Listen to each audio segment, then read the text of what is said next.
ये कहानी आज से लगभग 15 साल पहले की है। एक बार की बात है जब गर्मियों की छुट्टियों में रॉकी और विक्की की बहन सोनिया भी आई हुई थी। तीनों मिलकर रात के लगभग 12 बजे एक रूम में ट्रूथ और डेयर खेलते हैं। रॉकी सोनिया से पूछता है कि तुम ट्रूथ लोगी या डेयर। तब सोनिया डेयर लेती है और कहती है तुम लोग कुछ खतरनाक तो नहीं कहोगे ना करने को। रॉकी, ये हुई ना बात तो जाओ अब छत पर जाकर एक फूल तोड़ कर लाओ, तब मैं मानूंगा तुम छत पर गई हो। सोनिया, छत पर से तो कब्रिस्तान दिखाई देता है।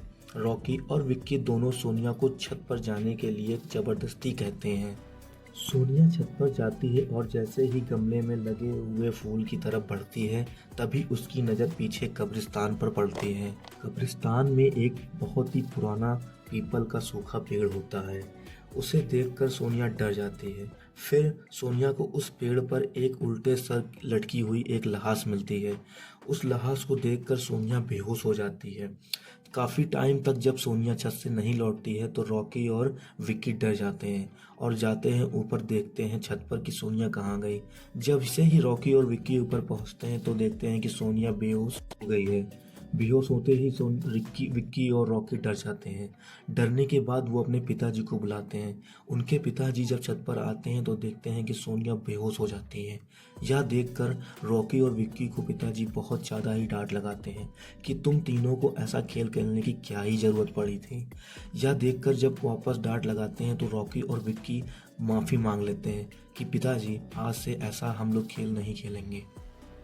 लेकिन फिर भी विक्की को विश्वास नहीं होता है और विक्की रॉकी से कहता है कि रॉकी, मुझे विश्वास नहीं हुआ सोनिया की बातों पर, लेकिन अब हम खुद जाकर कब्रिस्तान में देखेंगे कि वाकई यह सच है कि गलत है।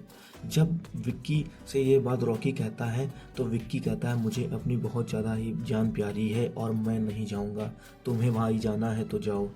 तो रॉकी जाता है और देखता है कि कब्रिस्तान में क्या है।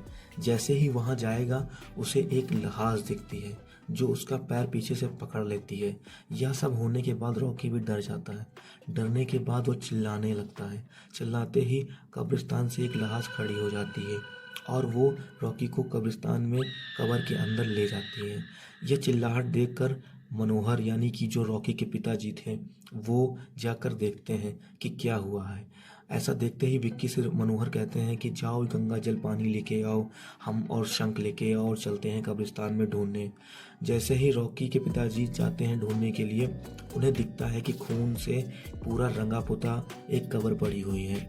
उसमें जाकर वो देखते हैं तो कहते हैं विक्की से कि तुम चारों तरफ पानी छिड़कते रहना और जब तक हम इससे कब्रिस्तान से विक्की को निकाल नहीं लेंगे तब तक हम लोग यहीं पे रहेंगे। तुम बिल्कुल भी मत डरना, हम विक्की को ज़रूर निकालेंगे।